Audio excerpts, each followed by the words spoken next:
Welcome to the Boot Cotton Mills Museum. I'd like to talk to you for a few minutes about this model. This model represents the earliest change in the industrial system. Here in Lowell, we're going to divert away from the British system of manufacturing and instead use the Waltham-Lowell system, which was basically, in a nutshell, a vertical assembly line. The cotton went from raw product to finished product within the same building, all 4 floors in this case, and eventually 5 floors devoted to the process of producing cotton. It came in a raw bale and left a finished mold. As the cotton comes into the factory, the machines in the back are going to comb it. They're called carding machines, and they're going to comb the fiber so that they all line up in the same direction. And then they roll that fiber off into a tube that we call sliver. And that tube is fairly large, and it's a long tube of cotton, but now we've got to get it smaller and smaller so that we can turn it into thread. The machines here in the front are called speeders, and they're going to do that. They're going to combine pieces of sliver into ever-decreasing size until about they're half the size of my little finger. From there, the thread is taken up to the spinning floor, and we're now going to spin 2 different types of threads, warp threads and weft threads. And as you can see, as you look at this model, take a look at the composition of the workforce. It's primarily women. It's because women were doing this work on the factory, or on the farm, excuse me, and now they're going to be charged to do this in the factory because of the familiarity with the work. So, nice opportunity here for women. Once we go from spinning, we move up to the floor that's going to prepare the threads to be woven. The step here in the front is called cradle warping, and each one of these machines has, well, let's just say 100 threads on it, and those 100 threads are being woven onto one bobbin. That one large bobbin now will be combined on the machines in the back with 7 others, so 800 total threads will be combined onto one warp. That warp is then taken to the center of that floor where there are women called drawing in girls. Those women are going to pull the threads through the reeds, through the harnesses, and through the heddles. Can you imagine threading 800 needles in one day? It'd be pretty tough work.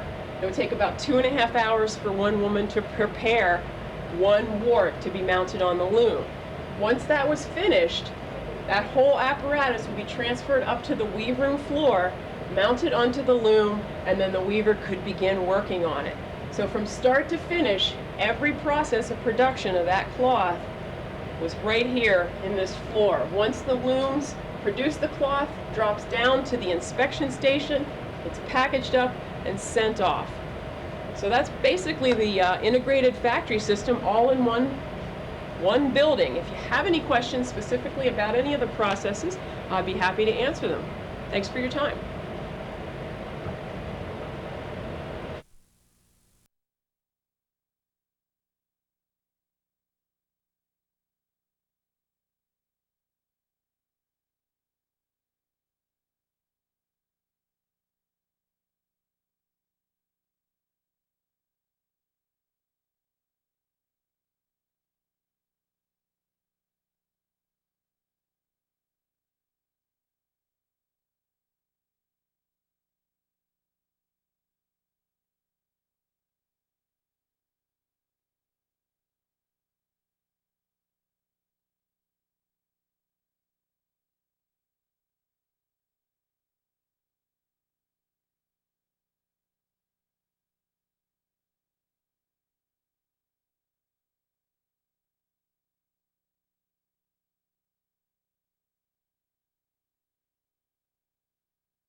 Hi, I'd like to talk to you for just a few minutes about this model and about the mills here in the city of Lowell.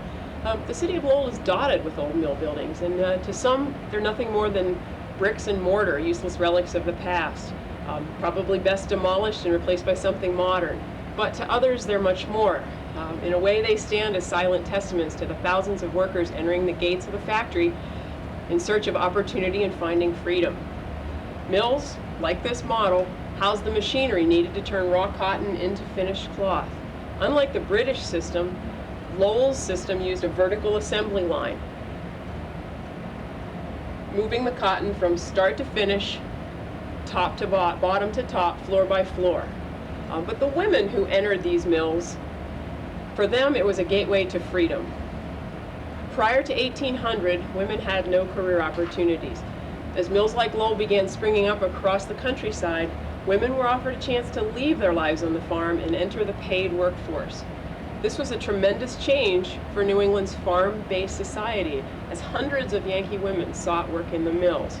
As Lucy Larcom, a Lowell mill girl, stated, all was expectancy. Change was coming. In many ways, they still performed the traditional task of making cloth. On the farm, one day's work at a hand loom might produce 3 yards of material, which was barely enough cloth for one dress. But in a factory, one day's work on one of these looms could produce enough cloth to make 20 dresses. The bricks and mortar of the mills are as solidly built as the friendships forged within these walls. Women worked side by side for 12 hours a day. The machines were loud, limiting conversation, and they were dangerous, requiring intense concentration. These shared hardships served to strengthen the bonds that these women felt towards one another as they labored at their tasks. Many women wrote of these relationships in the Lowell Offering, a factory-based newsletter.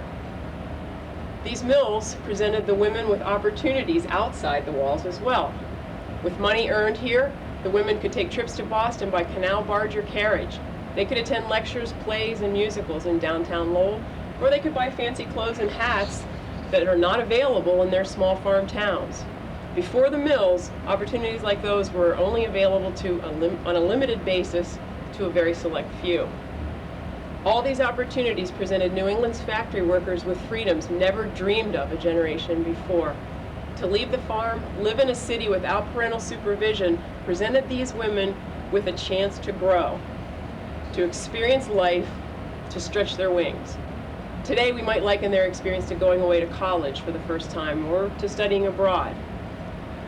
Upon leaving millwork, these women had further opportunities. Their hard-earned wages gave them the freedom to go where their imagination might take them.